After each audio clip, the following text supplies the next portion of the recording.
Welcome. In front of me is a NUBIA Focus 2 Ultra, and today I'll show you how you can record screen on this device.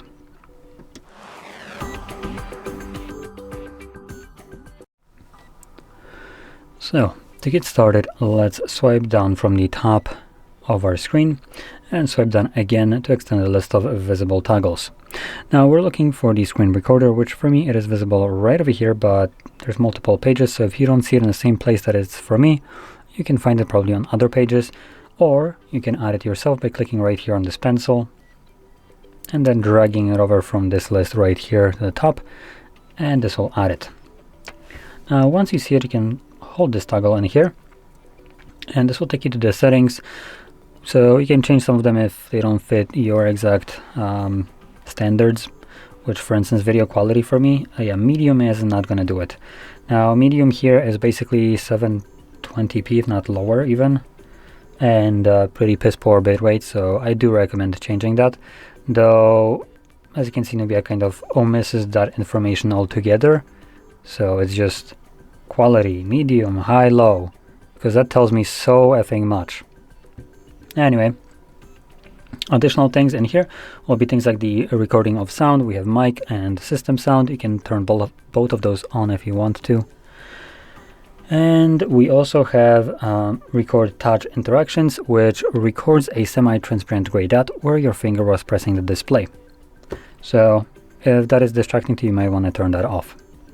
Anyway, I'm going to close this and let's just find this toggle again, and this time around simply tap on it. Gets you this overlay, and from here you can click on the red circle to start recording. You also have the option to quickly change the sound settings, so microphone and system sound. Anyway, I'm going to click on record, and whatever I'll open right now will be recorded. There might be a little bit of a limitation, so let's see if we have the most garbage applications in here, and surprisingly we don't. Maybe this is going to be blacked.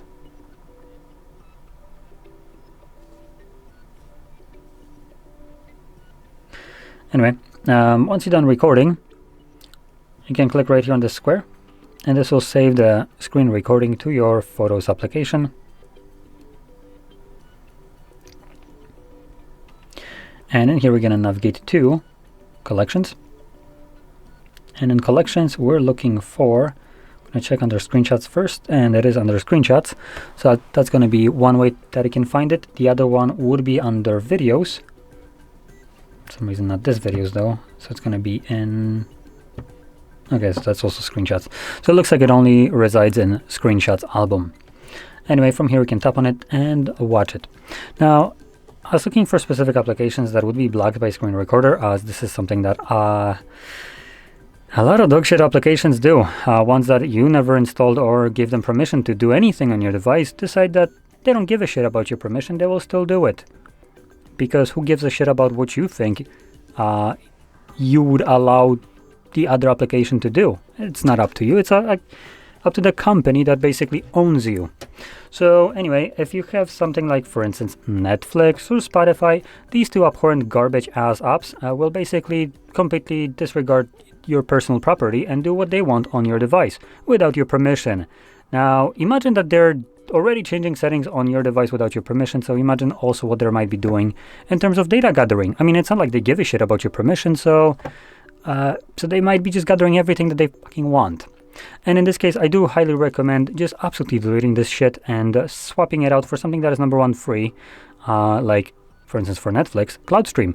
Now I am gonna literally advertise other things just because I hate Netflix. So as an example, we have things like CloudStream right here. And let me just, come on, are you gonna load? Maybe it would help if I turn on Wi-Fi. Oh, there we go.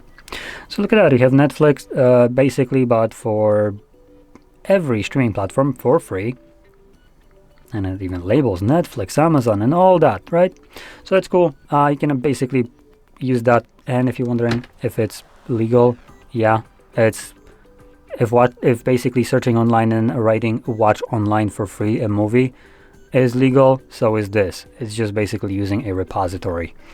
So anyway, that's just because I genuinely despise applications that decide to completely disregards your private property and personal kind of just security, I would say.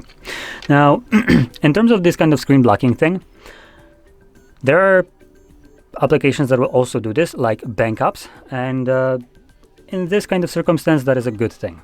Because if you consider that you might have malware on your device that is trying to see what's happening on your screen, and for instance, what kind of pins you're using for your bank application, it won't be able to. Or what it will get is a straight black screenshots or screen recording. And obviously that protects you. And in this case, that is a good thing. The feature itself is designed to protect the privacy and security of the user. Where it's not doing that is Netflix and Spotify. Where it is, it's in bank applications. So don't be mad when something is kind of blocking and the feature itself is good to protect you. Just would be nice if, for instance, other piece of shit applications would ask you for your permission to allow them to use this. But in any case, that about sums it up. So if you found this very helpful, don't forget to hit like, subscribe, and thanks for watching.